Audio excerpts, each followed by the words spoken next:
There she is. Look at that, you're pretty color.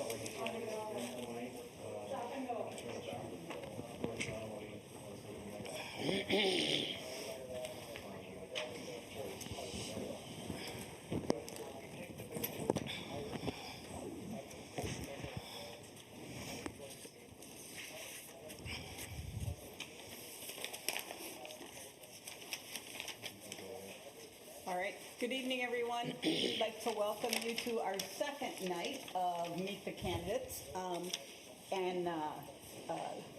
I'm here as a member of the Chamber of Commerce and the Government Affairs Committee. Now, the Government Affairs Committee is made up of myself, Gabe Licht from the Herald Journal, Jack Lynch of All Seasons Sports, and of course Josh, our mighty timekeeper here of Minnesota Lakes Bank.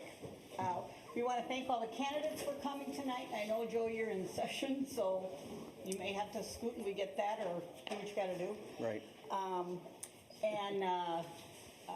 Really we'll run this the same as we always have, in that we'll have the same kind of a format.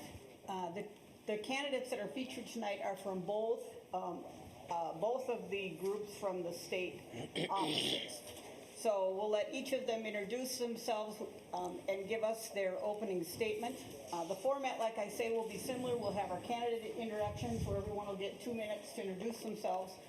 We'll have a series of chamber prepared questions. We'll have the opportunity then for some audience questions, which we'll ask you to come to the podium, give us your name and where you live. And of course, in that series, there can be no personal attacks, which we've never had, so I don't know why we say that, but I guess it's just to be safe. No personal attacks will be allowed, and no endorsements will be made by the chamber at the conclusion of the event. We anticipate this will end about 8:30, give or take, depending on how many questions we have and the like. So just remember, it's a forum and not a debate. Each candidate will be provided the opportunity to answer questions by the moderator/audience, and only if the moderator feels it's appropriate will candidates be allowed to respond to remarks from each other. Candidates will have 2 minutes, as I say, to respond to each of the questions as they're asked. So your positioning was random draw. I was in Illinois at my son's house helping them pack to move back to Florida, which I'm not nuts about. I got them closer. They were in Florida. We got them to Illinois. Now they're going back to Florida. But in the process, I had him draw your names out of a hat. So it's a random draw as to the order in which you're placed and in the order in which you will be answering your questions. So because we each have 2 minutes, we want to get started. Joe, you'll start, then Renee, Chris, and Bruce, and then the next question will go to Renee, then Chris, then Bruce, then Joe. And we'll just keep that cadence going as long as I don't get goofed up. So I'll try to stay on track. So let's start with our intros. Joe, if you will go ahead and start with who you are and why you should be reelected. Very good, thank you. My name is Joe McDonald. I am currently state representative for Wright County, as many of you know, and it is a rare night indeed because I am in session right now. We're discussing the bonding bill, a tax bill, and an omnibus spending bill, all wrapped in one big omnibus bill. So I do have to listen to the debate. It may be a little troublesome for some of you if you can overhear it. I may have to pause to vote, but I thought it was important for me to be here. And also because of COVID, many of us rural legislators have been Zooming. They only allow a certain number of legislators in the chambers on each side, plus staff. So I've chose today to Zoom in, as many of us have. So you'll have to excuse me in that event that I'll have to pause and do that. But thank you for having us here, the Chamber of Commerce. Thank you for the event. I've been doing these events for a number of years, dating back to when I ran for city council in the year 2000, and then mayor in 2006, and then state representative. So it's always a great forum. And Becky, I thank you. I think it's very important that it's not a debate, it's a forum. It's an opportunity for people to get to know one another. And Becky's been monitoring this as long as I've been here. I've had the pleasure, really, and the honor to have the forum with Chris and with Renee over the years. And it's just, it's something that I think it's very important for people to know that we do work well together in the legislature, and especially here in Delano and in Wright County. We admire and we respect each of our friends and those who have differing opinions. That's okay. So I think that's, I communicate that as much as possible, that we tackle great events in Minnesota, very important events, that is good for the state and good for our county. I'm seeking re-election again. It's going to be my 6th term. I've learned a lot in the last 10 years, and especially this year is going to be very important because we could be facing a $5 billion deficit. And there's going to be tough choices when it comes to either raising taxes to fulfill that deficit and or reduce spending. And that spending goes across the board from transportation to education to healthcare and human services, judicial and public safety. So I think the 10 years of experience is going to be definitely needed, especially in these tough times in our country and in our state. And for those reasons, I am seeking re-election for this office of state representative. Okay, very good. Thank you, Joe. Renee. Well, hello, everyone. My name is Renee Carterell, and I'm running for the Minnesota House of Representatives in District 29A. I was born in Bemidji, Minnesota. I'm a lifelong Minnesotan, but I didn't stay long in Bemidji. I've lived in Edina, Golden Valley, Eden Prairie, Waconia. We kind of moved around a lot when I was a kid. I settled into Annandale, where my grandparents lived since the early 1970s. I moved there in the late 1980s, and I raised my 2 daughters there, Kate and Jenna Boyce. They both graduated and moved on to other things. And I was on my own from a very early age. Most of my teen years, I raised myself on my own. And that taught me a lot of resilience and independence, but it also set up a lot of barriers for me. So I've had to put myself through college. I did get a degree at St. Cloud State, both a bachelor's degree and a master's degree. And because I love to learn and I keep going back, I'm working on my PhD in public service and administration at Hamline University. I know the struggles that families in our communities are facing because I've been there myself. I've seen I've experienced what it's like to be a single mother, to be raising 2 daughters with little support from their father, to put myself through college, to work multiple jobs to make ends meet. I know how much of a struggle it is in our communities that people are facing these days, especially with COVID being an issue, with families having to educate their children or manage their children's education and work at the same time. I understand the difficulties that families are facing. And I believe our government is designed to help us in our communities, to create the systems we need to be successful in our communities. And that is what I will fight for. Very good. Thank you, Renee. Chris. Thank you. As you said, my name is Chris Brazelton. First, I want to thank the Delano Chamber of Commerce for hosting this forum and all of you for being here and honoring the CDC guidelines for safety during this pandemic. I was born in the Twin Cities area, the 3rd child of 11. Like most of you, I learned to share and make the most of what we had. Our parents wanted us to attend Catholic schools through high school, but couldn't afford the tuition at the high school level. So we applied for grants and scholarships, and each of us as teenagers had to pay the rest ourselves. I learned to work hard and be thrifty with what I earned. I graduated from Metro State with high honors and a bachelor's degree in social science. My career up until now has included several years in sales and marketing, 7 years at nonprofits including domestic violence prevention and children's mental health, a second job as a paralegal, and 17 years as a child support officer. My husband and I have 2 adult children, several grandchildren, and foster children who remain in our hearts. We've lived in Delano for 19 years. I'm doing all I can to create a Minnesota where my grandchildren are safe and can realize their full potential. A place where they can breathe clean air, eat safe foods. And when we went to school, we had tornado drills and fire drills. Now we've got active shooter drills. I want our kids to grow up in a place where that's not necessary. I do want to create a more solid foundation for our children and grandchildren to flourish. This means preparing for a long-term future, not just the next fiscal quarter. Clean energy, safe and productive schools, affordable higher education that does not result in a lifetime of debt, honest and fair elections with full participation, repaired infrastructure, affordable access to health care, including mental health, livable wages, safe communities, the list goes on. People who will be affected by changes in laws should have a seat at the table. And through a representative who listens, you'll have that seat with me. We have lots of work to do, and I will work hard to get the job done. Thank you. Thank you, Chris. Bruce? Well, thank you. I thank the Chamber of Commerce here in Delano for allowing me to come. My name is Bruce Anderson. I'm the state senator for this area. This is going to be my 8th year serving as a state senator, and I was in the House of Representatives for 18 years prior to becoming the senator.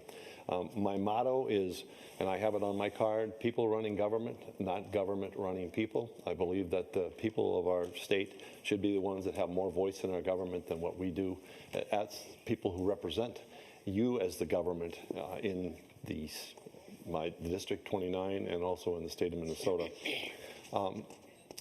My wife, Ruth, is with me tonight in the audience, and I thank her for being my right-hand lady, my right-hand woman, taking care of the books and taking care of my family. And we have 8 children combined together and 12 grandchildren, along with 2 foster children, soon to be hopefully part of our family making 14 grandchildren. I graduated from St. Francis High School, which is a school north of Anoka, Minnesota, and went to North Hennepin State Junior College for 2 years. And from there went into the military, did 20 years with the Air National Guard, 6 years with the U.S. Navy, and 6 years with the U.S. Air Force Reserves. I also, during that time of my time in the Minnesota representative area, I got my 4-year degree, bachelor's degree in business administration. The reason I'm running for office is to continue to see that our jobs flourish here in the state of Minnesota, that we expand the opportunities that are there to bring back businesses, especially during this COVID situation, to bring back them to flourishing, because there are businesses I know in different cities that have already closed their doors and are no longer going to be with us. The restaurants and the time is very concerning to me. So I'm looking forward to seeing that happen in the next 2 years. Okay, very good. All right, so we'll move on to the first question, and Renee, we'll start with you. So, if elected, what will your #1 priority be in the legislature? Oh, if elected.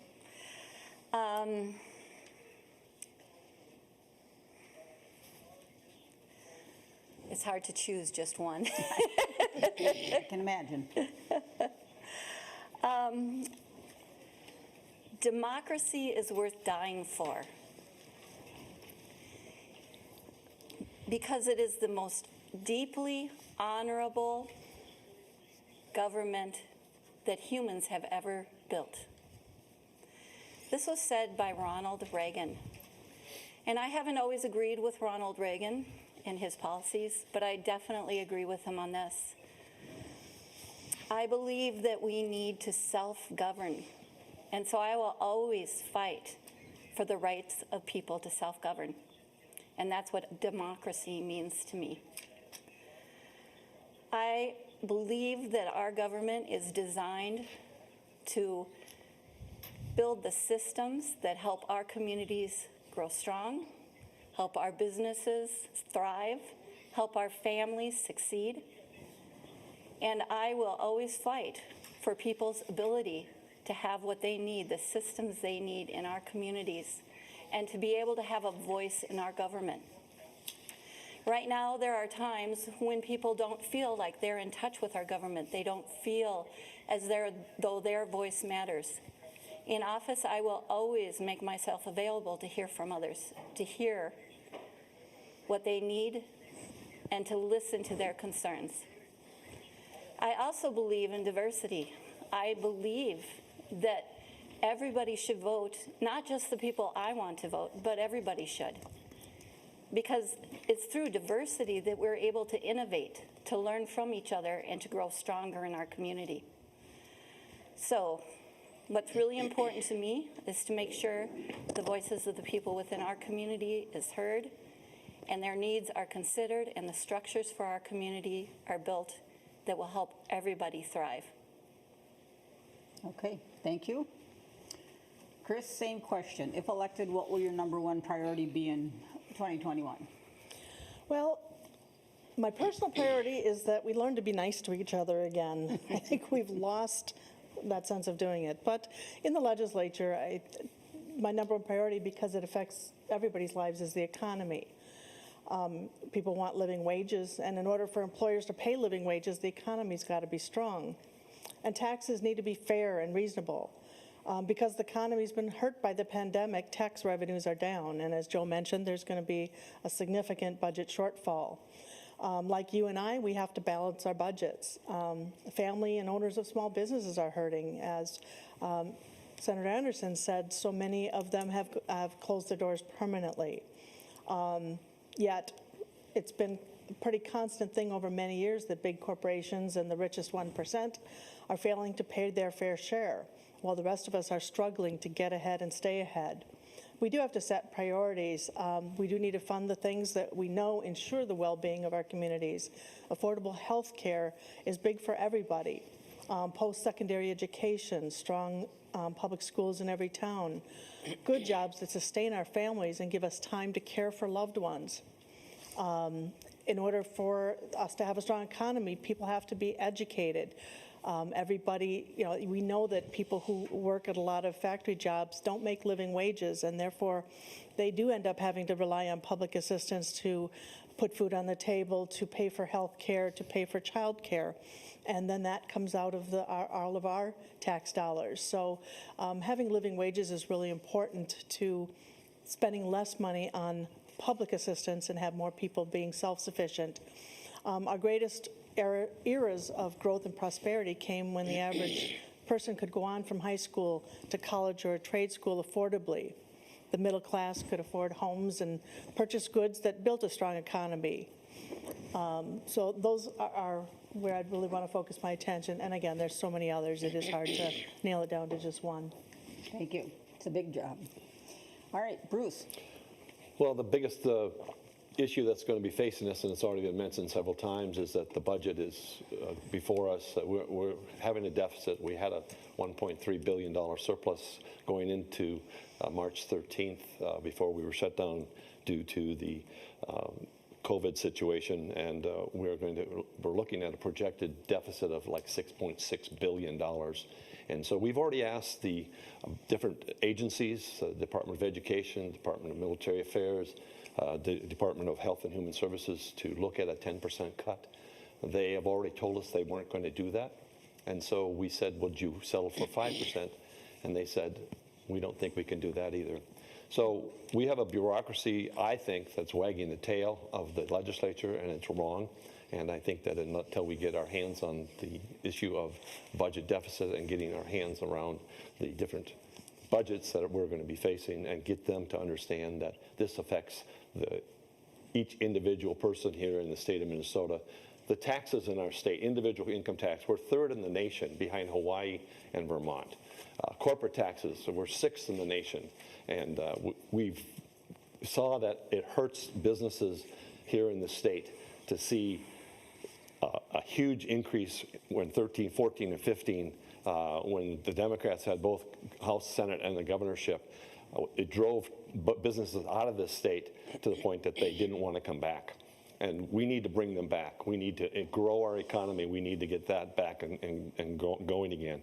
And if we continue to lose Fortune 500 companies like it's possible, then we are cutting off our nose to spite our face. And so I think that that's going to be our big deal. As much as I'm the chair of the Veterans Committee, and I would love to give things to the veterans to help them and their needs, we did a lot in this past 2019 session, but it's going to be hard to come up with an equitable budget for all of the different bureaucracies.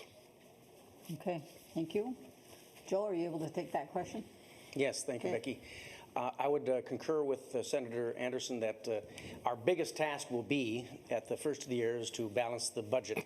When I got elected in 2010, 2011, 2012, we faced a $4.5 billion deficit. And it was at that time, it was the Senate was Republican, the House Republican, then we had Governor Dayton. And together we had to work out to balance our budget. That's just the way our state and most states are constitutionally, that we can't print money like our federal government by the trillions of dollars and give it out. We have to balance our budget, and there's going to be some tough choices, and there's going to be folks that believe that we need to raise taxes on people, on corporations, on individuals, individual income tax or corporations, corporate tax, and or cut some spending. And I think in these hard economic times, the thought of raising taxes on anyone, even a small corporation, corporations aren't some big pie in the sky and they got millions and billions of dollars. They're, my little studio is a little corporation. So it encompasses a lot of degrees of businesses. And I simply don't believe that we can put the burden on them to come up and cough up the tax dollars to shrink a $6 billion deficit or 6.6. So we're going to have to do some hard choices, and that's cutting spending. We'll just have to prioritize that we don't cut to those who are most vulnerable, our health care, our welfare, those who are dependent on our needs, those who are in the disability community, and our elderly, our nursing homes, our personal care assistants who are taking care of them. We will have to be very careful and almost strategically to make sure we don't cut in their direction. Education is another form. The education today, they always need more money, and especially now with this distance learning. But as Senator Anderson said, our bureaucracies are so duplicative in many categories that they're spending hundreds of millions of dollars more than necessary. So we're going to have to really balance the budget and perhaps by at least decrease the projected spending. If we can manage the state for the last 2 years with a $45 billion budget, then we're going to have to do the same for the next 2 years. So projected spending will have to be decreased because businesses cannot afford the tax increases. Small businesses and large, especially restaurants and bars who are closing horribly. Some predict 50% of the restaurants in Minneapolis, St. Paul will never come back. And Minneapolis is the economic engine of Minnesota. Corporations aren't coming downtown because of public safety and because of COVID. We got a lot of tough choices ahead of us. So with a lot of prayer and with a lot of strategic looking at each agency, we got some work to do to balance the budget. That's going to be a priority. Okay, very good, thank you. All right, switching gears from the budget to some extent. Bruce, you're up first. Oh, yeah. Bruce, because I'm rearranging a couple of questions to get them in a little bit more logical order. So I'll come back to you, Chris, to be first. My feelings were not hurt. Pardon me? My feelings were not hurt. Okay. All right. So, Bruce, we're going to go to you with this one. How do you propose that law enforcement reform be addressed?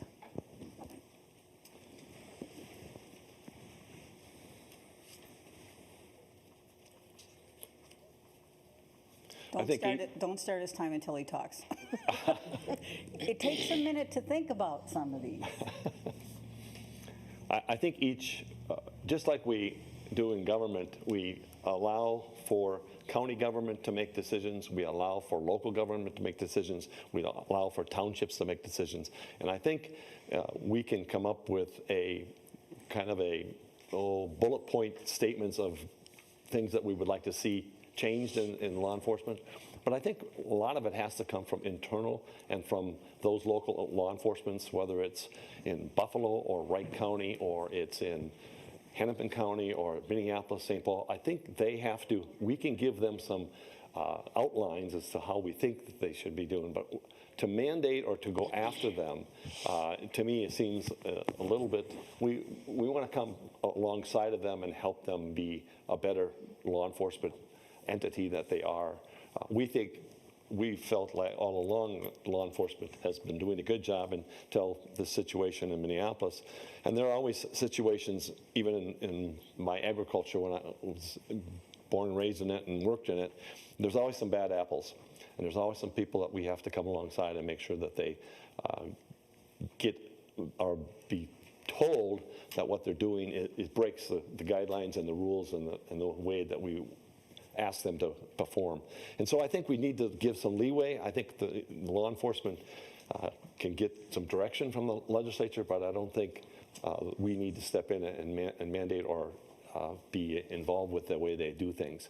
I think that as long as they take on the responsibility, just like we ask our county government, our city governments, and our township governments to do their job without infringement from the federal or from the state government, I think it's better off that locals take care of it and come up with their guidance. They can bring us those ideas to us and say, here's what we think we're going to do with our law enforcement. What do you think? And vice versa. So I think we need to work back and forth and not be so mandating down to the local law enforcement areas. Okay. Joe, you're next. How do you propose that law enforcement reform be addressed? By certainly not defunding them, certainly not villainizing them.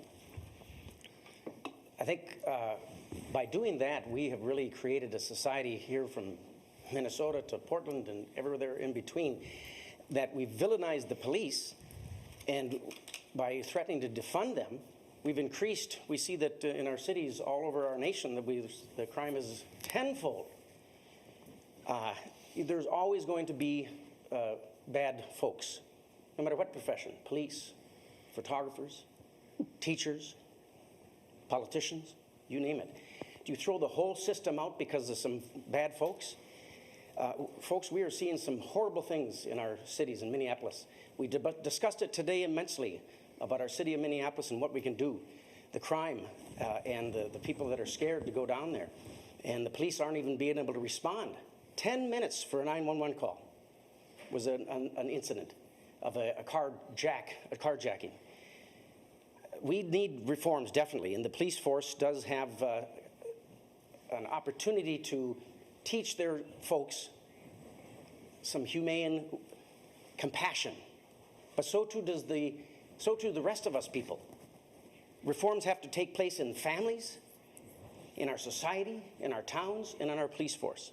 You can't just put it all on the police, in my opinion, and in many folks that I talk to, because if we just put it on them that they only need reform, and the politicians have to do it, who aren't in the police force, then I don't think we'll ever really be able to have true reform and harmony and compassion in our society. So that's another thing we're going to have to certainly handle at the legislature: police reform, family reform, good education, and certainly not defunding them. Now, that is the wrong direction. We see that evident in our own city of Minneapolis. So I think we need to support them. Remember, just less than a year ago, it was Back the Blue. We had those flags, Back the Blue. They were heroes. Now they're being villainized. And maybe some of them deserve it, but maybe that's about half of 1%. The rest of them we need to support and help. Okay. Renee, how do you propose law enforcement reform be addressed? Sure, thanks for the question. So, of course, our communities and all of us need to feel safe. It's not good when you can go into a community and not feel safe. However, reacting to, and part of that safety is our sheriff's department, our local city departments in Annandale, Buffalo, and Howard Lake. But reacting to problems after they happen are not the only way to create safe environments. We also need to figure out how to prevent issues before they happen. This is part of the process of looking at police reform, is how do we create safe communities where problems don't arise? It does very little good for a person who's been murdered to have the police come in and find his murderer. He's still dead. So how can we create systems where we are minimizing crime, where we are taking a community and making it safe for all? I fear a little sometimes in this community myself. I'm a single woman. I live in a property out in the country. I hear sometimes people talking about their guns and bringing them out. And I have to say that I fear sometimes in my community that somebody's going to come to me and say, we don't agree with your politics, or we don't like you. I put a sign out in my yard and they ran it over. I know people who had their houses driven by and been sort of had this roaring of engines and honking to tell them that they're angry by what's happening. So we need to make safety in our community a priority, and it needs to come from multiple places. I certainly believe we need a police force. I want them there if someone does come to my house and threaten me, I want to be able to call them. It's interesting that recently I was hearing, because of the deficit in our budget, as our two representatives were talking about, that there is a thought about defunding the police to make the budget even. So there's a lot of things in play that we need to really look at when we talk about how to do police reform. All right, thank you. Chris? Thank you. I really appreciate this question. Before moving to Delano 19 years ago, I lived in North Minneapolis for 17 years because that's the only home I could afford as a young wife and mother. To even get a home at all was, we thought was pretty impossible, and I was able to get one for $36,000. That was really a fixer-upper. But back when I moved into North Minneapolis, I got involved, as I do, with our neighborhood association. And one of the things we had there was something called community policing that was in place in North Minneapolis back then, where local law enforcement officers were assigned to each neighborhood. They came to the neighborhood association meetings, the watch meetings. They worked with the residents who were members of the association. We talked about some problem properties, some issues, shared some information about areas of concern, and we were proactive with it, and the police worked with us. Unfortunately, not too many years later, the city of Minneapolis changed its way of policing into something called rapid response, where they stopped coming to community meetings. They stopped getting to know the community and working with the residents, and it became policing from within a car, responding to events rather than being proactive. You train differently for rapid response than you do for community policing. You hire differently for rapid response. And I watched the Minneapolis Police Department shift from community policing that built trust and relationships in the community to this rapid response, which has been a disaster. I do encourage you, when you think about reforming police, to please go out there and look at a report on the internet called MN 150. It's a report on past attempts at reforming the Minneapolis police and what's happened with those. And you may see why there are people who are wanting to go a different route because reforms have not worked. Thank you. Thank you. All right. All right, so the next question, and this, Joe, we'll start with you if you're able. Sure. Okay? Only because I know of what you're doing, yes. not because of Thank you. whether or not you're able. I know you're able. So what do you see, and this is a broad question, so, it's still a couple of minute kind of thing. What do you see as the impact of COVID-19 on our state, and how should it be addressed? In only 2 minutes. Well, and Should I put my as mask soon on? as You can do this, Joe. how about 20 minutes? Is that enough? No. So, Yes. so here, really, maybe what I should say is, what do you think are the, couple of most major impacts? The things Sure. you see are the most concerning of COVID-19, other than people dying. Right. Okay. Well, thankfully that we didn't have the 74,000 deaths that were originally projected by our governor and some of the specialists, of course, in July. They thought 74,000. So we are very thankful that the virus rather, was not as radical and deadly as we thought then. It's definitely impacted our communities, impacted the way we look at each other or recognize each other. The masks certainly it's our state mandate by our governor, and it's probably the most visible evidence that there still is a virus. It's still, we're told, it can be dangerous. We still know that people are dying. We do know that a majority of them are in long-term care, that we definitely have to protect our vulnerable and the elderly who have comorbidity That's has to be our priority number one. I think we need to continue to follow the CDC and the HWO guidelines that they put in place years before COVID, but when it comes to influenza and other viruses, of keep a little distancing, make sure you wash your hands. If you're sick, stay home. All those things are very necessary. But the impact to our state is very evident and stated that we had close to a $2 billion surplus in March. Now it's a $2 billion deficit. That's just for this year yet. And going into 2021 could be a $6 billion deficit. Well, those monies, we throw out those monies, but those monies mean education, monies for our education, for our teachers, for our healthcare workers, for our PCA workers, for our police, for our fire. I mean, and transportation is very important. And we do recognize now, we know that the governor was very, said just today, I think it was, that he believes that the lockdown perhaps was necessary to slow the virus down, but he would never do it again. Well, that is very evident that it didn't work. It didn't slow the virus down. We've kept on moving the goalpost at each 30 days, and because of that, we have an economic collapse in our state. And if we don't open up businesses and allow restaurants and bars and everybody else, all the other businesses to go back to somewhat normalcy, but yet continue to practice social distancing, washing your hands, and if you're sick, stay home. All those guidelines that the CDC have been stating for years, we need to open up the economy, or we'll see more businesses fail and/or move, and a bigger deficit that we won't be able to sustain either education our kids or feeding families and/or taking care of the sick and the elderly. So nobody was. You hear it. Well, we didn't ask for this. Obviously, it's a very tough call in our country, but the evidence that we have now is that we can go back to work. We can open up states. The HWO, the WHO, World Health Organization, just stated that lockdowns did not work. It was a colossal failure.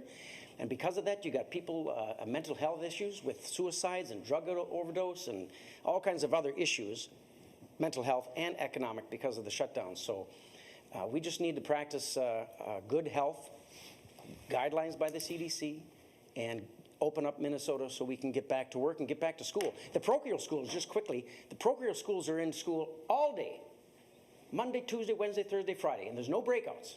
There's no breakouts in our public schools. But yet the kids are not working. I got a 15-year-old, and I hear from kids all over and parents, the social distancing is very tough on teachers, mentally, on our kids. If the parochial schools can do it, with no breakouts, then we need to get our kids back to school. And I guess now that I'm almost done, I'd have to say that's the biggest thing in our school, in our state right now, is getting our kids and teachers back in school so they can learn and practice some kind of normalcy. Okay, so we gave Joe 3 minutes. We'll give each of you 3 minutes. I think that's a good idea. It's a very important topic. Yeah, I think so. It's a hard question to answer quickly. I get it. And since we aren't doing a second set of meet the candidates tonight, we have a little extra time. So I think that works well. So Renee, you get 3 minutes to answer that same question. What do you see as the greatest impact of COVID-19 on our state, and how should it be addressed? So I think we're all going to remember 2020 for a long time to come. It's been a crazy year for so many reasons. I was up in Duluth picking up some flyers, and I was walking along a path by the North Shore. And this guy was walking along a path, and we kind of passed, and he was carrying his mask, and he was, "What do you think of this mask?" And I started to say something, and he's like, "It's just crazy that we're wearing these masks." And I just had to stop and say, I understand. It's terrible that we all have been affected by this virus. Nobody wanted a pandemic to hit our country. Nobody wanted us to see 200,000 people die. Nobody wanted us to have to isolate. My father passed away in June this year. He's been sick for a long time. He was a veteran, received wonderful care from the veterans, the VA system. But he died not from the COVID virus, but from isolation. When we stopped visiting him because we couldn't go into the nursing home, he faded very, very quickly. He said, "My world is upside down. This has impacted us all terribly." My dad would have been the first person to say, we need to isolate, we need to social distance, we need to wear masks. He would not have argued with that, even though it cost him his life. So what do we do about this problem? Our economy is in trouble. Our schools and our children are missing out on a year or two of education. These are all major issues. But I believe humans are very innovative. I believe humans can find a way to take a challenge, and America's been great for this, to take a challenge and really face it head on and find a way not to say we have to go back to the way we were, but what can we do to make things better now? What can we do to work with our current situation and make a difference? In the past, one of the things that has helped our country as a whole when we face times of crises like these is to not shrink back from them, but to move forward. And for our government to step forward and to take the handle and say, I am going to sort of move forward, and my words are failing me, infuse our economy and help things move forward. This is what we need from our government right now, not to shrink back and say, oh, it was all a mistake, let's just go back to the normal way, because we know that once we do that, we see the virus kick itself back up again. So we need to find a way to move forward, to invest in our economy, to keep things going, not to hide and shrink back from it. Okay, thank you. Chris? Thank you. I'm getting a little older, and I do remember the Ebola scare not all that long ago. And the previous administration put some plans in place to address possible global pandemics. They put a playbook together. That playbook was shared with the Department of Health and the Department of Health and Human Services and the CDC. Unfortunately, this administration and its zeal to erase all things from the last administration threw out and ignored that playbook. When COVID hit, there was no other plan offered. States, governors, county administrators, cities, all had to scramble to try to come up with a plan. And this is a virus that was brand new. There's not much history on it. As much as it feels like it's been years, it's been less than a year that this virus has been around. So we don't really have, it certainly didn't have at the beginning of the COVID pandemic, a lot of information about what would happen, what we needed to do. They were learning about it, learning that it was airborne. I'm glad we didn't have 74,000 deaths in this state, but I also, as much as this has been a crisis for so many of us, we don't know what would have happened had we not shut things down and tried to figure it out. We're seeing now is that as we open up, not only are the cases rising, but the deaths are rising. So, none of us have all the answers. But there's no doubt that it's been disastrous for our economy. Businesses have closed personally. Others are hurting. People are isolated and dying alone, except for brave doctors and nurses. Many of the frontline workers who are risking their lives so that we can keep some things going, their lives have been lost. So it isn't just people with comorbidity in nursing homes, although that has been a huge percentage of it, but it's some of the frontline workers that are out there keeping our hospitals going, keeping our grocery stores going, keeping our transportation systems going. This didn't need to happen, and I don't know that this is going to be the last pandemic our world sees. We travel a lot. We have a lot of interaction with people. Viruses have a way of mutating. So what can we do to safely get back to living, socially now? What can we do to be better prepared the next time? So hopefully what we've learned from this is that we can't ignore it. We can't presume that we're going to be safe from other things. I think we do have to take what we've learned from this, learn our lessons from this, and be better prepared, and not throw out the playbook once we figure this out as to how to respond to a pandemic. Okay, very good, thank you. Bruce? Well, thank you.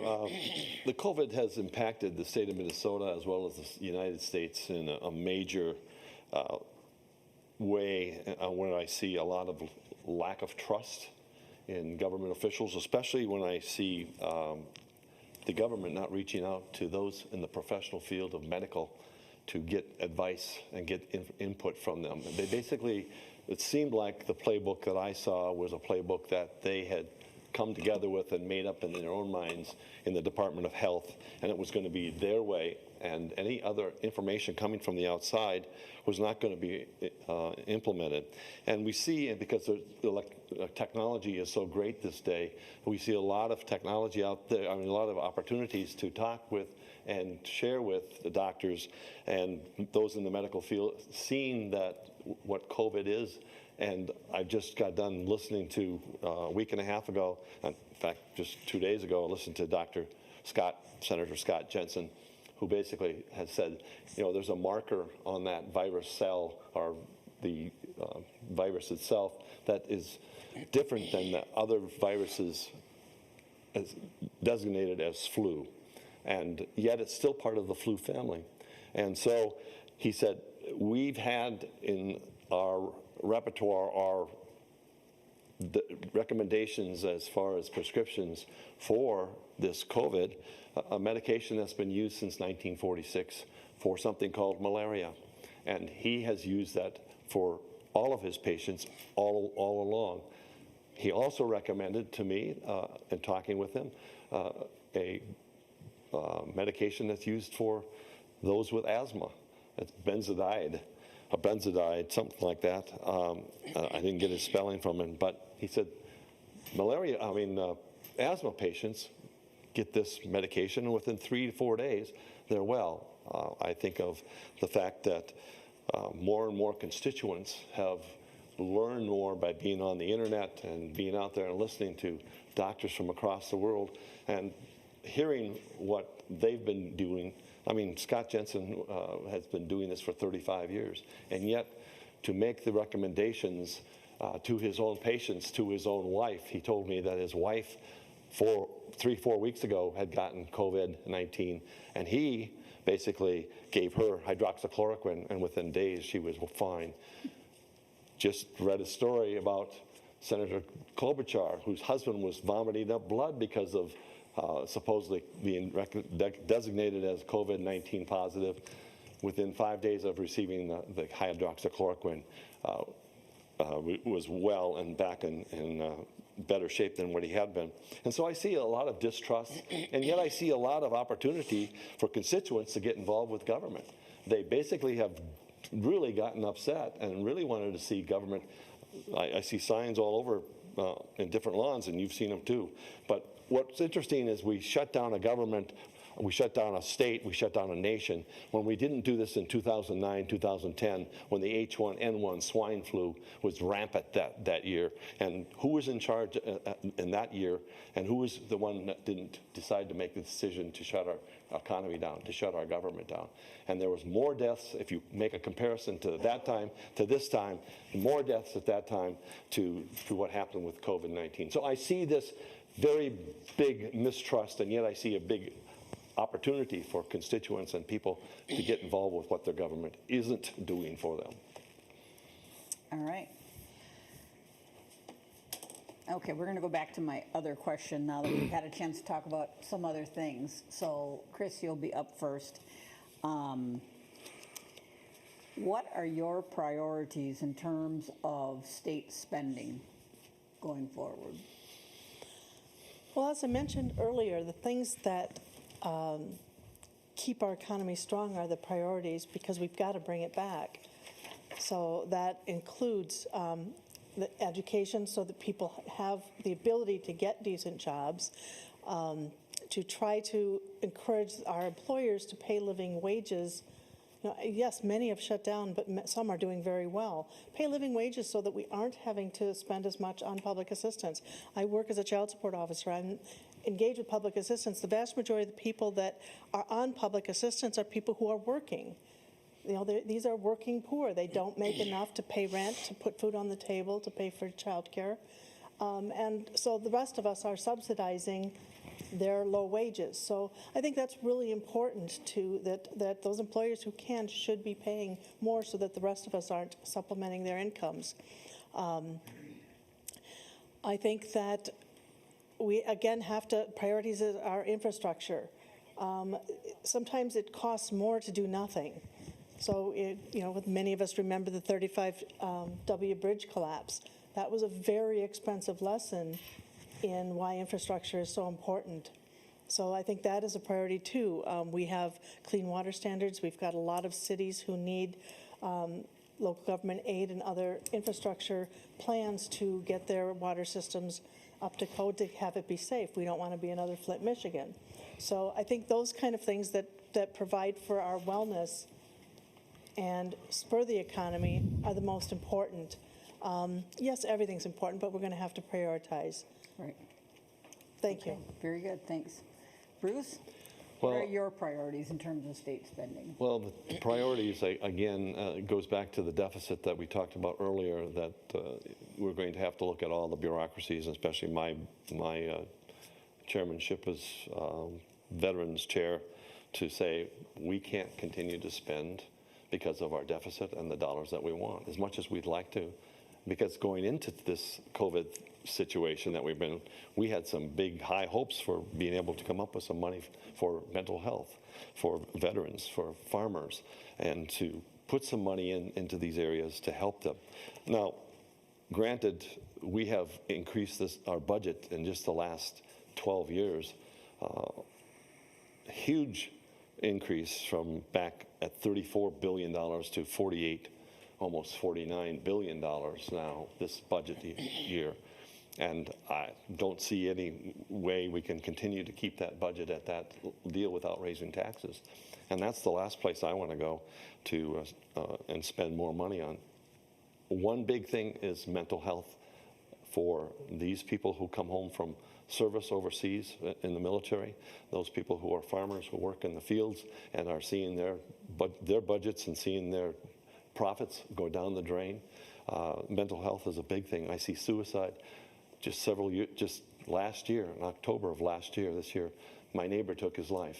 He's a veteran, 72 years old, and things were too much after Vietnam, and it just continued to build on him. So I see mental health, and we had an opportunity back to get at least an input of money to spend on mental health. We could have put because Sanford Medical out of Bemidji was willing to donate land if we would be willing to put money in for infrastructure to build a medical facility or a mental health facility, and then build off of that to get more mental health facilities. There is a great opportunity in Orlando, Florida right now where they used an old hospital and they reached out to 17 counties for mental health, and that's a huge area that needs to be looked at here in the state of Minnesota.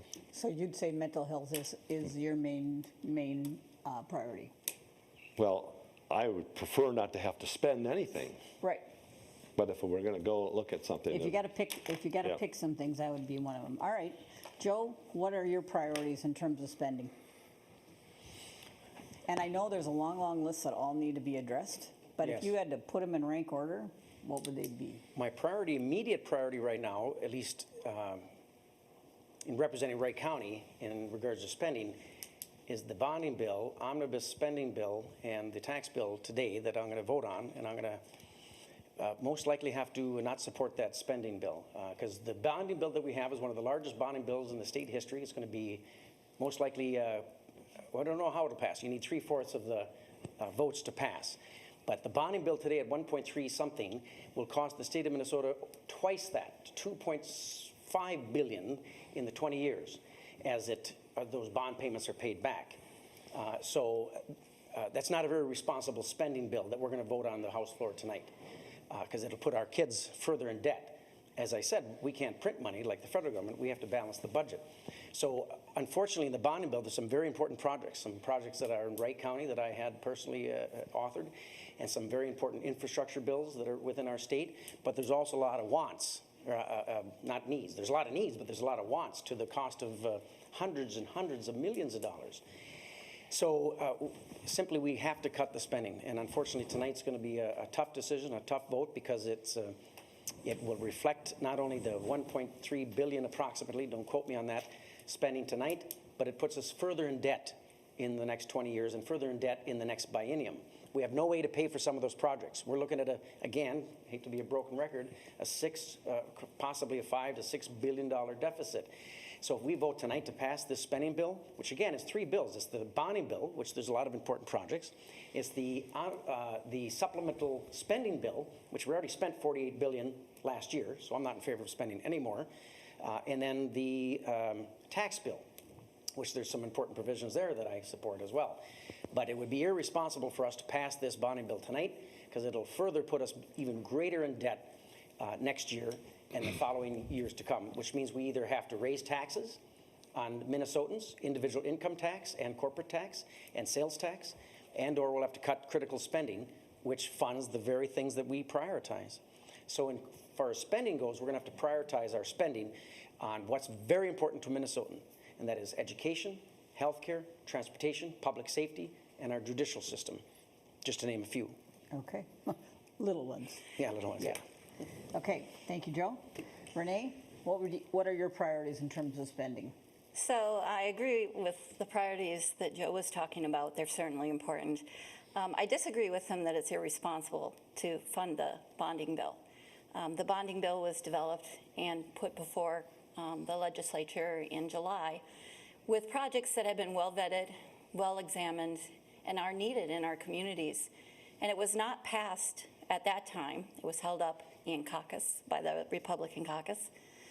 And I believe that the word that was failing me earlier is that by the government investing with stimulus money into our economy, we will be able to address this deficit. It's a proven way for our government to help us through crisis. We put people back to work. The bonding bill is not about just throwing money into a trash can. It's about giving people jobs. There are a lot of people out there who need work right now. And there are a lot of people not working. We're spending a lot of money on unemployment. When we spend money on things like bonding, we're doing it the right way. We're putting people back to work so that their tax revenue comes back to the state. The more people work, the higher their incomes, the more revenue comes into the state. This is how we solve the equation, not by pulling away from money, by pulling away from investing in our communities, in our workers, and in our small businesses who also need the support to remain afloat. We need to invest in them, though, so that they can move forward and so that they can provide the income to the state that the state needs to operate. I liked what Senator Anderson said about mental health. I think that's also really important. And he mentioned a friend of his who had committed suicide. It's the 10th leading cause of death in the United States. And we need more mental health facilities.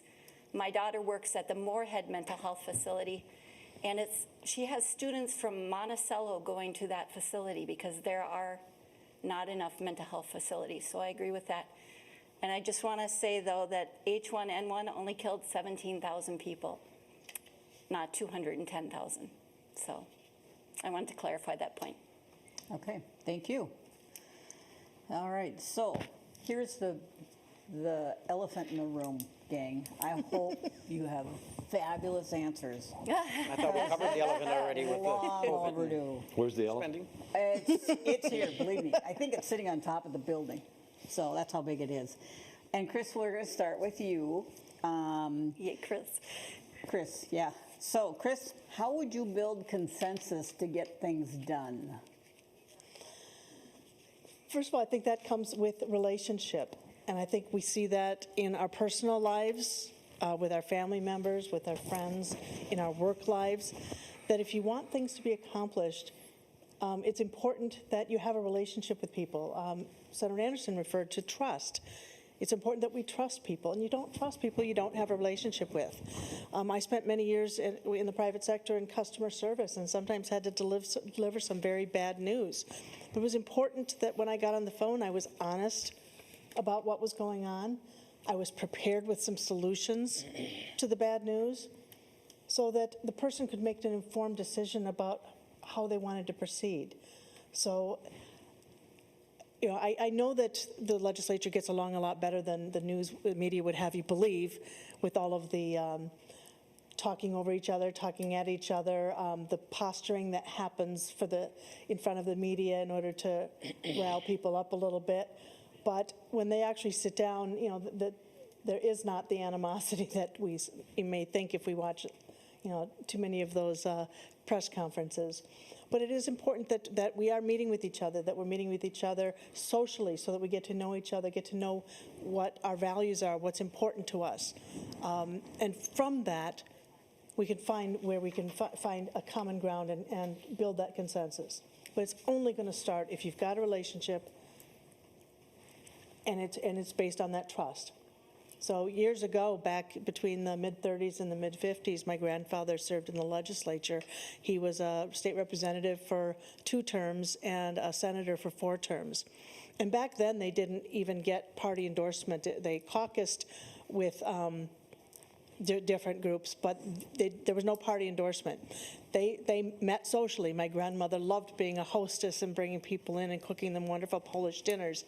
But they'd sit around the table and they'd have these conversations about, you know, who they were, who their kids were, what was going on. And from those relationships, they were able to figure out who was going to support certain things and who had good ideas and work together.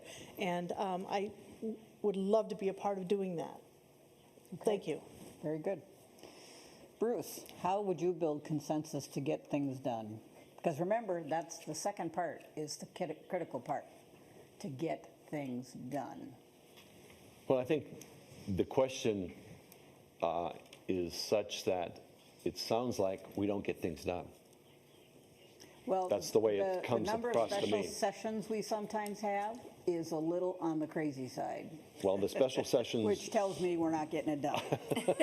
That's all I'm saying. The only reason for special session now is to allow the emergency. Now, but powers. that's not always been the case. And yet, the special sessions in the past that we've had is because the person who is in the executive branch didn't like the bills that were passed because there wasn't enough money. And so, because there's not enough money in the budgets that came forward, even though they passed the House and Senate, the governor didn't like the budget, so we started all over from scratch to have to rebuild and add money to.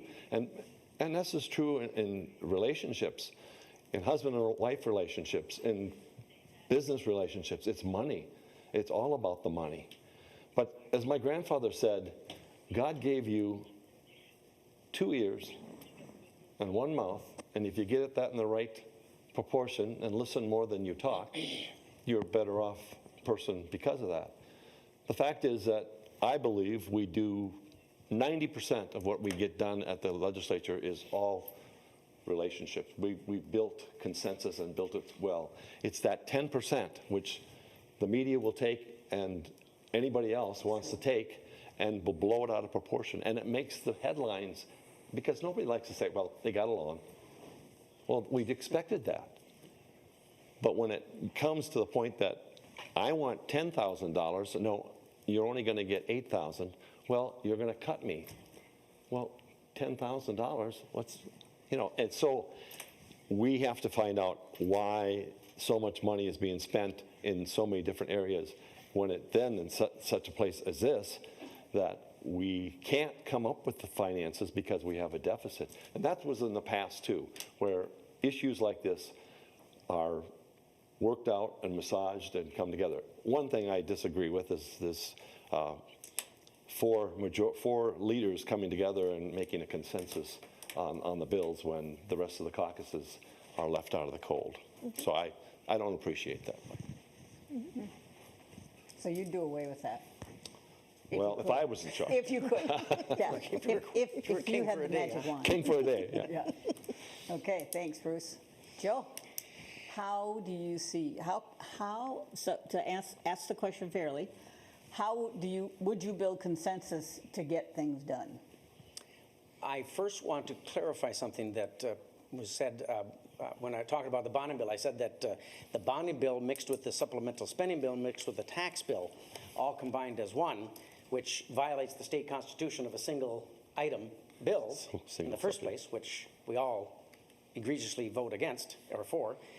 is irresponsible. Not the bonding bill. I think it was clear I said there's many important provisions in the bonding bill. I'm even willing to vote for some niceties in the bonding bill to get what I want for my district. Wright County is a very conservative district. We don't ask for a lot, but when we do, we need help. City of Annandale needs some help with their infrastructure. City of Delano needs some help with our dike, which I supported many years ago. So just wanted to clarify that. So I think, but all three bills, and even I'm sure that my friends, I'm sure Renee and Chris will say, is irresponsible to have three different completely mixed bills all in one omnibus bill. It's like the kitchen sink. They don't taste so good. So I wanted to clarify that. Yeah, Bruce is right, and you know, and I think Becky, we talked about this a couple of years ago, that we get along really well, and we disagree 10%. But in the House, and probably true in the Senate, about 80% of the bills that we pass off the House floor, and this is shared equally on both sides, and many colleagues, that they're voted on all green. You know, it's good for Minnesota, transportation, education. These omnibus bills, though, it's voted really by down party lines. You know, does it spend too much? Does it spend not enough? Was this policy good? Was that policy not good? So it gets down to the big omnibus bills, which are the big part of our legislature where we balance a budget. You got your transportation omnibus bill, healthcare, education, transportation. Agriculture normally, and same with transportation, is voted equally. We all kind of agree on that, and that's always one of those issues that we can come together afterward and say, let's see, we got an omnibus bill passed. Omnibus bill, for those who don't know, is it's a mixture of maybe 200 bills within one bill, all pertaining to education, healthcare, agriculture, et cetera, et cetera. So we do get along well, and I do resent the media not educating our folks, both at the schools and at home, that we work well together and we disagree on some things, and that's good. Do you want me to go down to the Capitol and agree on every single thing, even on my own colleagues? Do you want me to agree with everything the Democrats want? Do you want me to agree with everything the Republicans want? Certainly not. I wouldn't want that, Renee, if you and or Chris or Bruce, we don't want that. We want you to get along and disagree. It's good to disagree. You learn. As far as Congress goes, that's a whole different thing, and I think that's what most people believe. They'll say that to us at the door when we go door knocking. Can't you guys get along? Well, they're thinking Congress, you know. But even then, I think, according to Tom Emmer, our good friend, and of course, fellow Delano, says we do get along and we get some good things passed, even at the federal government. So Okay. I'm out of time, thankfully. All right, very good. Thankfully. So Renee, how would you build consensus to get things done? Well, I agree with Representative McDonald that I don't like omnibus bills either. So right now we're agreeing. We're getting along. There we go. Always. Or 90% of the time. And I'm glad that you support the bonding bill. I believe that our government is outstanding. We have, as I said earlier, one of the oldest governments in the world. And it's been going for a long time, and it's an outstanding government. We have a great system in place. We run into some problems with it once in a while. We hit some hardships. I think sometimes there are those who want to derail it, make it work less efficiently. We need to call those people out when they're doing that and say, no, this is our government. It works well. And to Senator Anderson's point, you know, people should be running the government. I think that's on his card. People running government. So I believe that when we are all working together to make government work well, to make government work for the people and for our communities, to do what is needed for our communities, when we listen to our constituents and we're all working together to make things happen in our communities, the government does work well. I think that there are times when there are those who want to make it not work so well. And we need to call those folks out, and we need to address it, and then we need to move forward and find a way to get around the disruption and back to doing the business of government. Okay. Look, I finished before time. Hey, Do I get bonus points? You get An a couple extra 30 extra brownie seconds. points. That just means you get to speak first every time. From here on out. It lasts. Oh, wait, No, we're running out of questions, so sorry. Is it atta girls or atta boys? Both. Add a buddy. Both? Yeah, Just say add a buddy. Really. Atta buddies? add a people, Add a buddy. Atta buddies? add a human. All right, so at this time, we would field any questions from the audience. Questions have to be something all candidates can answer, so be careful with that, if you will. So if anyone has any of those questions, please approach the podium, state your name and where you live. Mr. Calbrandt. Thank you. Calvin Brandt, I live in Franklin Township here, just right out of town a little ways. The question I have is, well, actually I had 3 questions. I got to figure out which one I'm going to ask because you're only going to probably let me ask one, right? Joe, you brought something up to me the other day, and the 1618 history being retaught. Could you explain that, and also maybe these other people understand that also, what it is being retaught in schools? Do I answer? Is that a question everybody can answer, though? Well, I think so. It has to do with the history being rewritten in our schools, and about our founding fathers. Do you remember that discussion? Yes, I do, Calvin. It's 1619 project. Right. Okay. Written by a New York Times columnist. I would oppose it if it was taught in our schools. If it's brought up to the legislature, I will oppose it. It does rewrite history, and it teaches that America from the foundation, from 1619, when the first slaves were brought over to America, that from the beginning we were racist and not deserving of our republic. And there's many things in there that rewrite the history of our founding fathers and the history of America. America has some ills, some warts, and some mistakes, but it also has some many, many beautiful things that we've done for mankind and increased and made abundance for the rest of our brothers and sisters all over the world. Increased the, the medicines. And you think about it, for 5,000 years, people just, they used ox carts and horses to plow the fields, right? We kind of did the same thing. We were survivors. We were hunters. We were gatherers. We worked hard. America was born. And then within 200 years, we went from plowing a field with an ox cart to sending a man on the moon. Within 200 years. That's the 5,000-year leap where man and woman was left to create and to own what it creates, to own land, to create its wealth, and to help its brothers and sisters. Called the 5,000-Year Leap. It's a great book if you can watch it. Read it. It's by Leon Skousen. And it just renews your enthusiasm about our founding fathers in America, and it recognizes some of the things that were wrong, the wrongdoings. You know, our founding fathers didn't want slavery to begin with. In their writings, they wanted to abolish slavery when they declared independence and when they wrote our Constitution. But it was too big of a task. So they wanted to get to it. They were going to get to it later. Within 70 years, it was abolished. We knew it was wrong. But the 1619 Project is rewriting history, and it's not in the right direction of teaching our kids to love America, know our faults, learn from our mistakes, but learn to love our country and love our fellow man, so you can give back to our country and give abundantly. So that's my answer, Kelvin. I would not support that if it was taught in our educational system. Okay, are there any questions from anyone else? Excuse me, I thought the idea was that we were going to be asked questions that we could all answer, Well, but that wasn't one. I didn't know where that was going because Cal made it sound like maybe it could be answered by others, but that really was I too could far certainly too answer it. specific.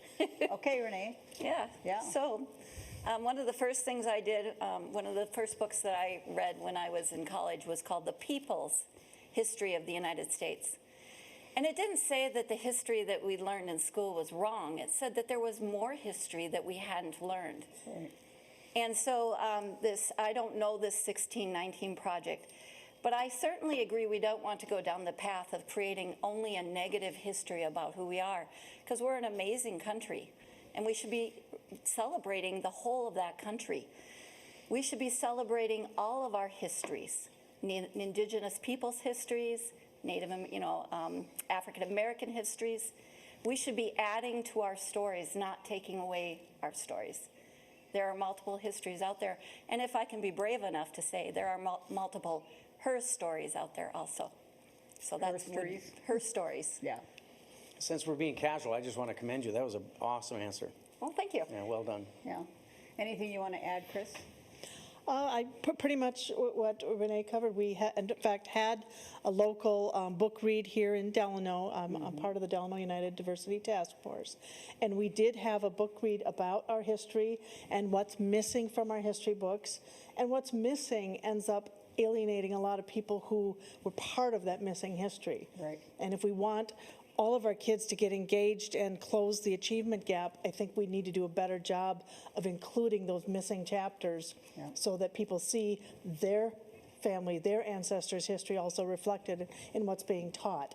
Sure. Because they come to find out later that they weren't told the whole truth and resent it. And then that resentment leads to other unrests in our country. So yeah, I do definitely want to make sure we're incorporating the fuller story, the full picture. Okay, good, thanks, Chris. Bruce, was there anything you'd add to that? Well, I've just had several people call my office concerned about the 1619 project being introduced here in Minnesota. And they, from what they told me, they thought that the Department of Education was going to take that up and make that something of an agenda item to look at.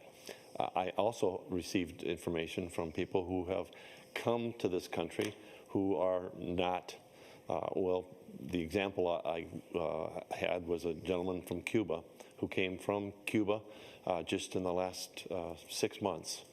And he basically said, I love America. He said, I've left my family to come here. He said, I will never go back. He said, I love what's here. But he also reiterated to me, along with several other people who I've talked to, who said that he's seen, just in the short time he's been here, that items of history that we used to teach our kids back in the 50s, back prior to are being taken out of our civics books. Now, Representative Dean Erdahl, who's a teacher from Litchfield, or that right around that area, is saying he wants civics to be a major course to be taught and to go back and gain that civics lesson to learn the past, because if we don't learn from our past, we'll repeat the failures that happened then and make a mistake for future. So the 1619 project, to start over, seems to me the wrong direction to go. We need to take what we've had and what we've had in the past and reintroduce it back into the school system so that our children, because I have school children, 2 homeschool moms. I just talked today, one person who took up homeschooling because of COVID. She decided that she was very concerned with what her kids didn't learn in the school system that they were at. She started teaching, and she said to me, what did I get myself into? Because she says, it is a bigger task, because now I have one child who's right on task. He loves what's happening. She has one girl that's very challenged by the new project that she's being introduced on the homeschooling level. And there's one gal, one of her sons is a sophomore. He's excelling. And so it's that jump. But she said, I find that there's stuff in this homeschooling stuff that wasn't taught to me when I was in school. Sure. Yeah. Okay. And we need to reintroduce education about government. That's been taken out of our system. Yeah, that is true. Yes. Good. All right, Big time. go ahead. Hello, I'm Artis Nelson from Annandale.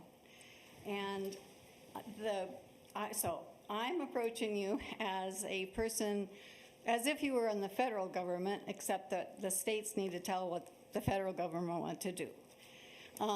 Concerning the Supreme Court decision, Citizens United, there are several groups that are working to get that reversed. It's claiming the 28th Amendment, although the ERA is also claiming the 28th Amendment, whatever number the amendment becomes to be. So we all know that Citizens United, I think, we all understand that that's the decision that the court said corporations have the ability to act as individuals. And so I think that corporations should not be able to act as individuals because they aren't individuals. And when corporations act as individuals, then the individuals' voices are lessened. My voice isn't as big and strong and loud as that of a corporation. So I'm asking if you would please approach the Minnesota legislature to support the reversal of the decision, Supreme Court decision of Citizens United. Did that make sense? Yes. Can I start with that one? Or is it, you have to stay Yes, going? you can. Okay, wonderful. So I just want to clarify, Artis, that Citizens United is actually about money as speech, not as corporations as people. Corporations as people is bigger than that. So I do agree that Citizens United should be reversed. This country is built on the idea of one person, one vote. Corporations are considered people, but they don't vote, and yet they have the right to influence our electoral process by spending great deals of money on whatever candidate they feel is going to best suit their interests. And this takes away the rights of individual citizens. You and I, we cannot compete with a major corporation. Now, Joe mentioned that his company is a corporation, and I worked for a nonprofit, the executive director of a nonprofit that was a corporation. And we're not talking about those corporations. We're talking about the multinationals that have great deals of money to spend. And when they put their money and power behind something, they are able to influence people far beyond either any of us can do. They take away our voice. So it's time to take money out of politics. I all think we'd agree it'd be a lot nicer not to have to watch those awful, I was going to say another word there, but those awful commercials for 6 months before the election. This candidate's terrible and this candidate's great. Let's go back to having the people talk to the candidates and the people hear from the candidates and the people decide the vote, not our corporations. Okay, thanks, Renee. Chris? I do agree. I think that a democracy is based on the right of individuals, in this republic, the right of individuals to be able to have their representation. The corporations, through their owners, through their individual board of director members, as those individuals, they absolutely have a say. And yeah, they still, as individuals, I'm sure can afford to get the ear of a candidate better than I can with my measly contributions. But to, in addition to as individual voices, to be able to put it out from the corporation and spend the money as a corporation with all of its tax benefits, to me, that damages our democracy. And I think that needs to be reconsidered. And again, as you said, this has to be done at the federal level, but I think we as a state can certainly promote that idea. Thank you. Very good, thanks, Chris. Bruce? Well, I think the individual people within Wright County, within the state of Minnesota, can come to their legislators or senators, representatives, and ask for a resolution to be brought and sent to the federal government to ask for that to happen. The resolution then is picked up by the federal government and the Congress and the Senate to decide whether that resolution is feasible or whether it's something that they want to go forward with. We can make that recommendation. It's up to the feds. And we know, because we deal with corporate people coming into our office on a regular, they have huge amounts of money, attorneys that can fight this. So it's a big climb, a big step to do that. But we've done that in the past. We've put forth the resolutions from the Senate, and I'm sure Joe has done it over in the House to address that to our Congress. So it's not a big thing, but whether it goes any farther than just us sending it on and making noted to our congressmen, our U.S. senators, to take it up, that's another story. So do you agree or disagree with that? Oh, no, I think we can do it. I mean, we can take the resolution. You think we should do it? I don't have a feelings one way or the other. Okay. Joe, what are your thoughts? Well, it probably would certainly level the playing field, as you say. I think Senator Anderson's correct. It'd have to come from the state, a resolution to send to the federal government. So, Artis, good to see you. Artis emails me often, and I watch for your name, so when you do, I always respond, and you know I do. And you're one of my favorites in Annandale, because you give me emails and suggestions that make me think on positions and how I respond, and so I appreciate that. and good to see your face, especially when you came up to that time. You know, we individually here at a state level can't take money from a corporations. I don't have any corporations that give me money individually. And I don't know federally, I guess I should know that number or that answer, but I believe that the corporation like Target Corp or Delta, or we'll just start with Target, they donate to another organization who then can spend that money on behalf of a candidate, right? So do we want to stop a corporation from having the ability to put its money towards a candidate? They do it on both sides. Right. So if we're going to cut it from a Democrat, it's going to be cut from a Republican, who's going to be cut from Independent or the Green Party, or et cetera, et cetera. Joe, are you referring to PACs? I suppose if that's where, PAC money, where a That's generally corporation where would that goes? Okay. donate, yep. Okay. Yeah, so certainly I would, I'm not sure if I would support that. I just have to see exactly what the language of the bill said and what the monies, what the restrictions are. If a corporation together as a group of people in a corporation, be it 5 people or 100 people, if you cut out their fully ability to take part and support a candidate or not, is that good or bad? I think generally we think it's probably good, right? We don't want these campaign political be it Congress or our president office, to have such big money. And that, I guess that's really the gist of it, is the cost to win an election, the cost to win even a congressional seat or a presidential seat. It's almost grotesque that it should cost so much. And it certainly gives the average Joe or Susie an inability to run for office. Not at a local level here, but at a higher level.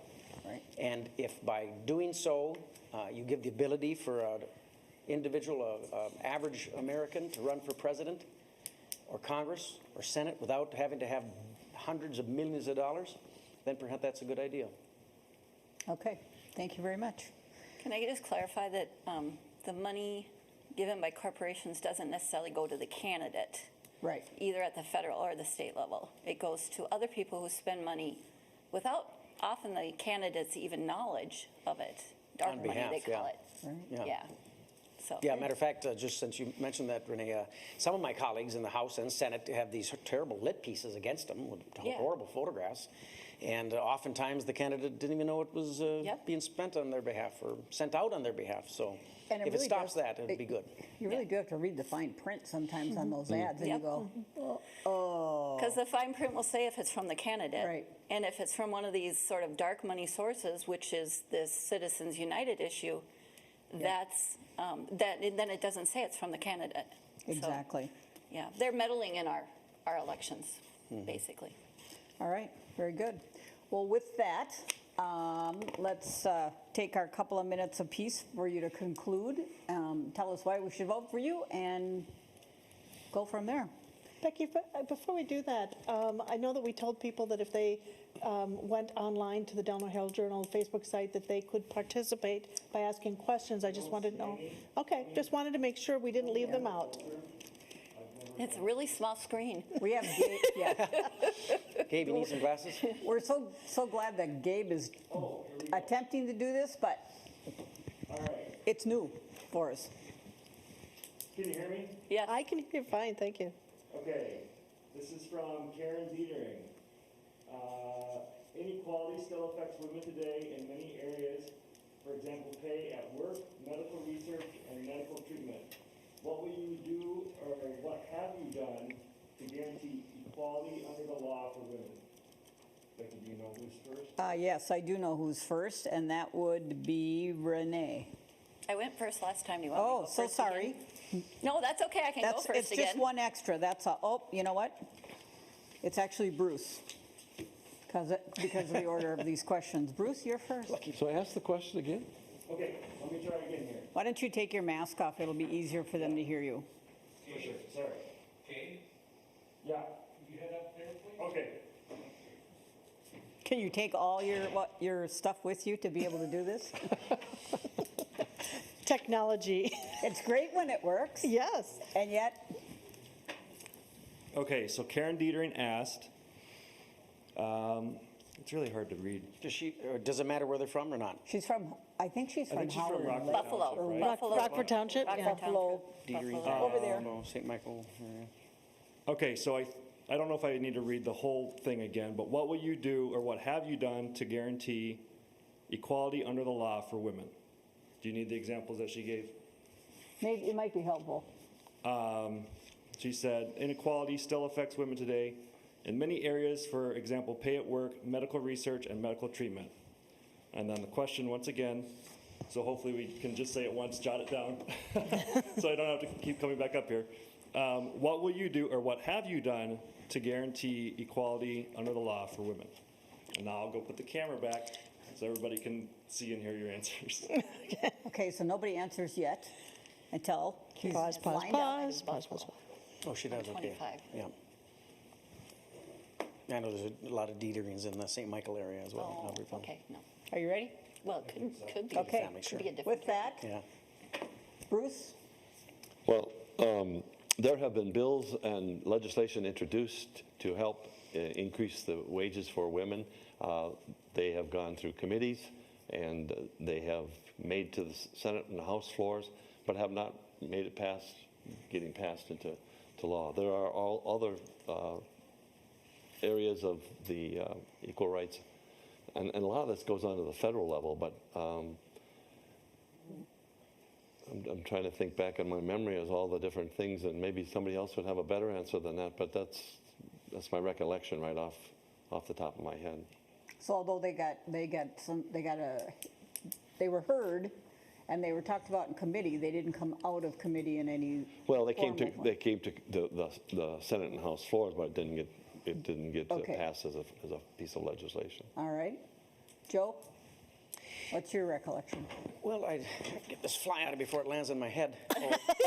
Nice picture. That's what you Nice get for picture. talking Thanks a too lot. long, passing the time frame. See You if I get the shoot for fly. you You anymore. get the fly. Well, you know, in the 11 years or 10 years that I've served, I don't ever recall in committee on healthcare, taxes, higher ed, the legacy, public safety, I mean, all the committees I've been on and on the House floor, I've never recalled a bill that specifically called out women should be not equal as men. So and I know what the question is. I've heard it, the ERA. Artis has asked me about this in the past, so I'm very familiar with it. There are plenty of women that make a lot more than I do, and a lot smarter and better looking, to be exact. Certainly my wife as well. And there's some men that make more than me, and there's some men that don't make as much as me, right? So, got a fly swatter here? Is this a trick fly? So, but I honestly can say that I don't recall any bill that's come before the House floor in the 10 years that puts women not equal with men. So I think that if anyone treats a woman or any man or whatever gender you want to call yourself unequal and not respectful, ought to be ashamed of themselves. Now I know that I hear there's unequal pay in our state, in our nation. I also hear there's equal pay. Certainly a doctor makes more than a woman doctor or woman lawyer makes more than a man truck driver, right? If a doctor, all things being equal, if there's a female doctor and a male doctor and they have the same experiences, same qualifications, same number of years and doing the same thing, then by gosh, they should be paid the same wage. And if they're not, then we have a problem. Mm-hmm. And that goes across the board of all professions. So it's something that I'm well aware of, and I've answered this question before. I have a mother who's 84 and healthy as ever so far, at 84, God willing, and a beautiful wife and sisters, 3 sisters, and many friends. If they thought for one iota that I wasn't respectful to women or didn't think that they were equal to me, then I'd have it coming. But I don't think in my years of public service or private and personal life that I've ever done anything or said anything that would indicate otherwise. The good Lord made us all equal. Okay, Renee? So a little history lesson. Our Constitution was designed not to spell out every aspect. It doesn't say we have to be treated equally anywhere in the Constitution. And Judge Scalia, when he was Supreme Court Justice, said that there's no reason why women should have to be treated equal. I can't directly quote him. I didn't write his quote down. But there's no reason why women should be treated equally. It's not in the Constitution. This is why I really think we need an Equal Rights Amendment, or an ERA, as Joe said, added to our Constitution. The words of the Equal Rights Amendment are, "Equality of rights under the law shall not be denied or abridged by the United States or any state on account of sex." It's a very simple statement, just saying that you can't treat somebody inequitably because of their sex. And guess what? It creates equality for men also. In fact, Justice Ginsburg tried a case, or put forth a decision on a case where she argued that men were being treated inequitably. So by having this in the Constitution, either the Minnesota State Constitution, or the U.S. Constitution, or both, it doesn't necessarily mean that means women get better behavior or better treatment than men. It means that we're treated equally. I'm not going to go into all the statistics of how women are not equitable in this society. We could look at numbers, 75 cents on the dollar that men raise. We could do anecdotal stories. My friend works for a large multinational corporation where she is documented that she's paid less than the men who have less experience than her. She has more experience than them, and she's paid less. She starts out less. She never gains as much as they do. So it's been well documented that there is inequality, and I think an Equal Rights Amendment would help us overcome those issues. Thank you. Okay, very good. Chris? Well, the ERA was ratified by Minnesota back in 1973, one of 35 states to ratify it. Unfortunately, we fell 3 states short and ended up missing the deadline. Since then, 3 states have added on, but the federal government would have to agree to extend the deadline for ratification in order for that to be ratified. In the meantime, 26 states have passed their own equal rights amendment in order to guarantee equal protection under the law. Unfortunately, Minnesota is not one of them. I believe it has come before our legislature, as Senator Anderson said. I know, Joe, you've indicated that you haven't been in the legislature long enough to have seen a bill. Senator Anderson, you have, so I'm curious as to how you voted on it. And I think Justice Scalia had basically said that when the Lilly Ledbetter petition went before him, that the Constitution doesn't prohibit discrimination, therefore he saw no constitutional obligation to do so, which is why the ERA is needed. Right now in 2020, women are paid on average 81 cents on the dollar for a man makes. And they've done various studies that show that it's for no reason other than gender. No other mitigating factors, experience, other things. But at 81 cents on a dollar doesn't sound like a huge deal until you look at what that adds up to over a lifetime. That's $900,000 less over a lifetime of the average earnings. And then you have the fact that Social Security, retirement benefits are based on your income. So women get paid less there too. And equality does not just help women. Many families need both parents to work to make ends meet. And so if one member is making less than she should, it hurts the whole family. I'm a child support officer. Child support is based on income. Many fathers are getting custody of the children.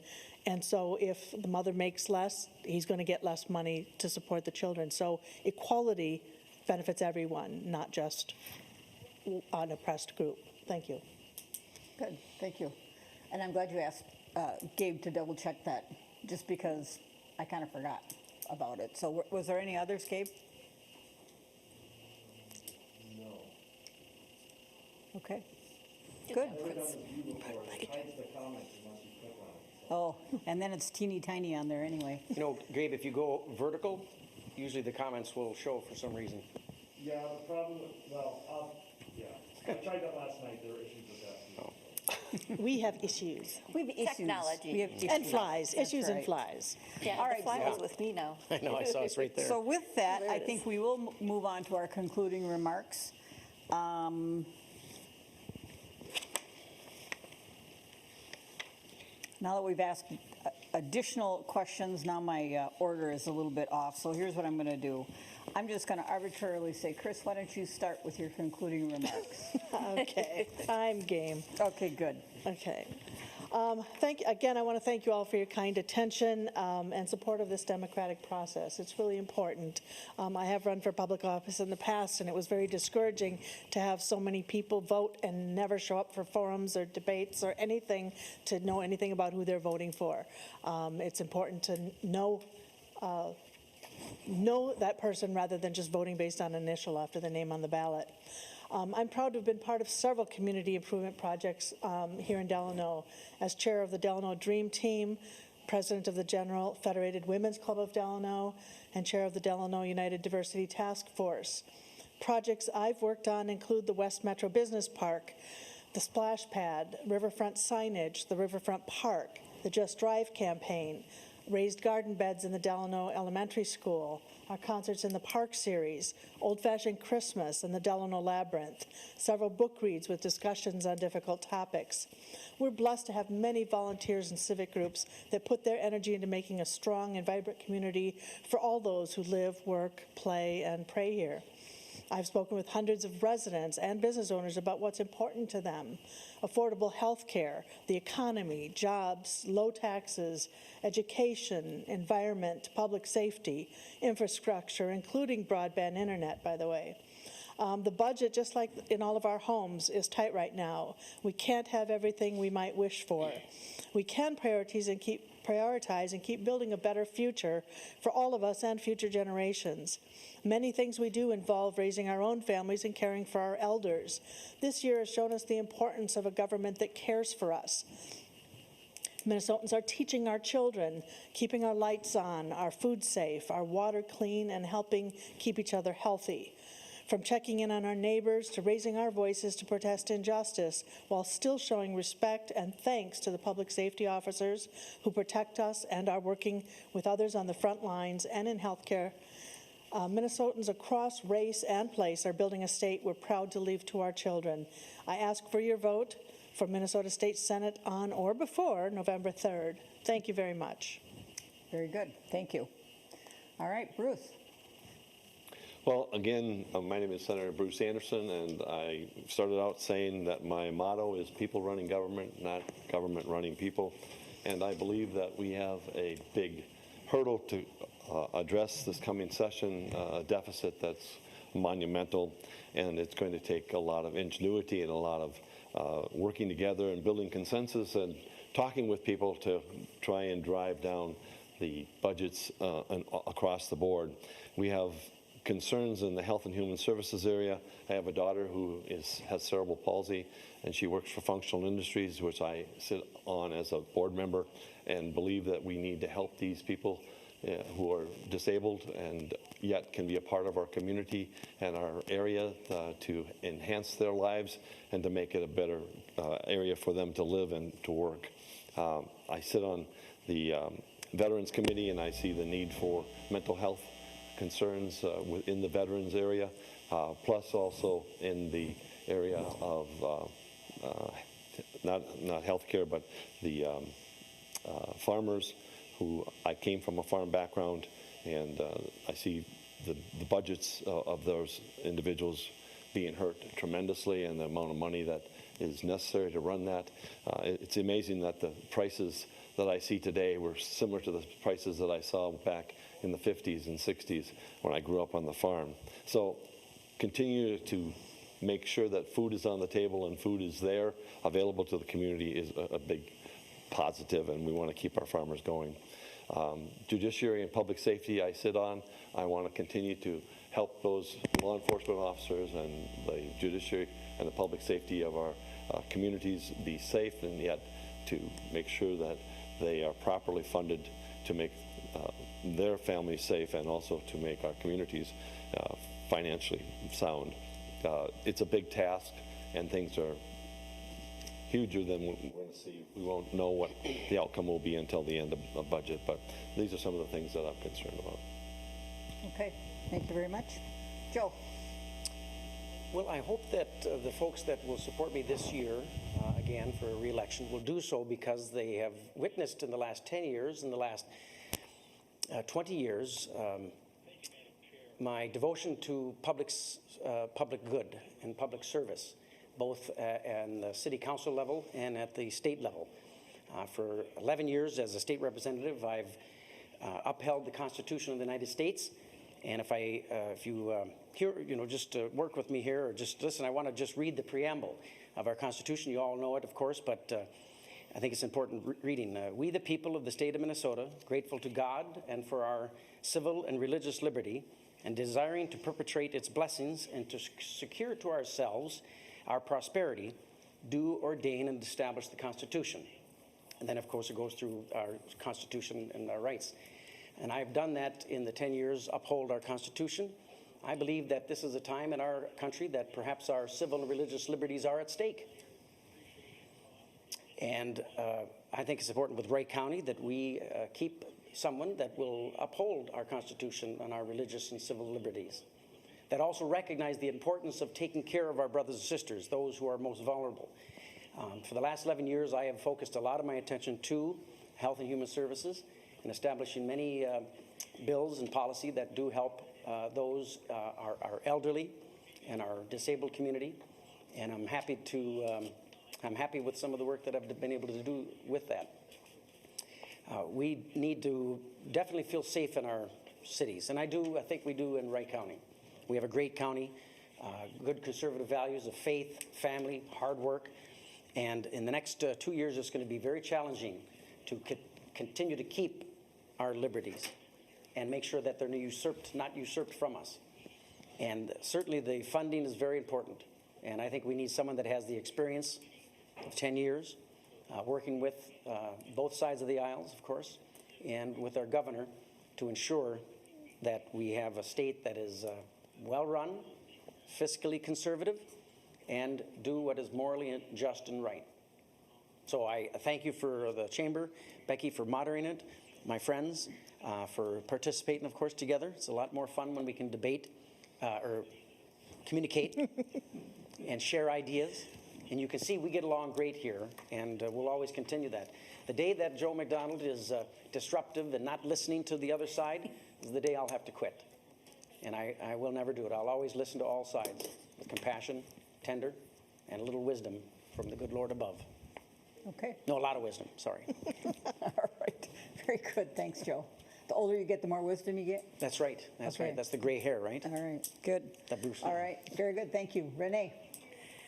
Well, thank you everyone for coming today. Those of you who are able to come in person, those of you who are listening on Facebook or on the radio, we appreciate you coming out to hear from us and to learn a little bit more about us. It's difficult in the time of COVID to really get out there and meet with people in the community. I've purposely not been doing door knocking this year because it just felt like something that would be better not to do. However, I have spent a great deal of my time in the community despite that, because the one thing I love is helping my community. I have been a community volunteer in Wright County for over 25 years. I've helped to start different organizations. I've helped to put in bike paths. I've helped to get out the vote. I've helped people in need. I've worked in this community. I've worked with the Girl Scouts. That was one of my favorite organizations, by the way. I enjoy the work I do in this community, and I have spent the last 30 years living here and being part of this community, and I think it's a wonderful place to live. We have some challenges, but we have many, many wonderful things. We have our wonderful lakes, our wonderful environment. We need to make sure that those aren't damaged beyond repair. We need to make sure that we keep our systems healthy, and we need to make sure our families are thriving, our businesses are secure. Manufacturing is one of the core businesses in our community, and right now they're facing unbelievably workforce shortages in the trades and in manufacturing. It's not quite so bad during COVID, but we do have workforce shortages, so how do we address those? I have had two themes today that I've gone back to. One is that we always need to work to strengthen our democracy, and the other is that we need to innovate to move forward. I'll stand behind those. If I was your representative, I would always look for a way to get your voice heard and to find ways that are innovative to move us forward, not to go backwards. Thank you. All right, very good. Well, with that, we do want to thank all the candidates for participating. Because without folks like you willing to get involved, we wouldn't have the great community that we have. I want to thank all of you for attending. Thank those that are attending online and on the radio. I know they're out there because I did get a few comments from folks from last night, so I know people were paying attention. But you know, one of the big reasons why I do this, my husband said to me, he goes, "How many years have you done that now?" And I said, I don't know, but I do it because I not only am now getting Now you have attacked to by the fly. You sent it, didn't you, Joe? Gone down that road. It's just, yeah, that's right. It was bugging Bruce for a while. What fly? The thing I think that is so important is for all of us to become educated citizens. And the best way for us to know who might be running our show, because it is our show, is to get involved, to understand who these folks are and make the best choices we can. And so with that, I encourage everyone, if you haven't already voted, to get out to vote on November 3rd. I almost said June 3rd. That wouldn't be good. I want to thank the City of Delano and staff for hosting us and for allowing us to use the City Hall. And I wish you all safe travels and good night. And thank you again to the Chamber of Commerce I for know, putting they're this on.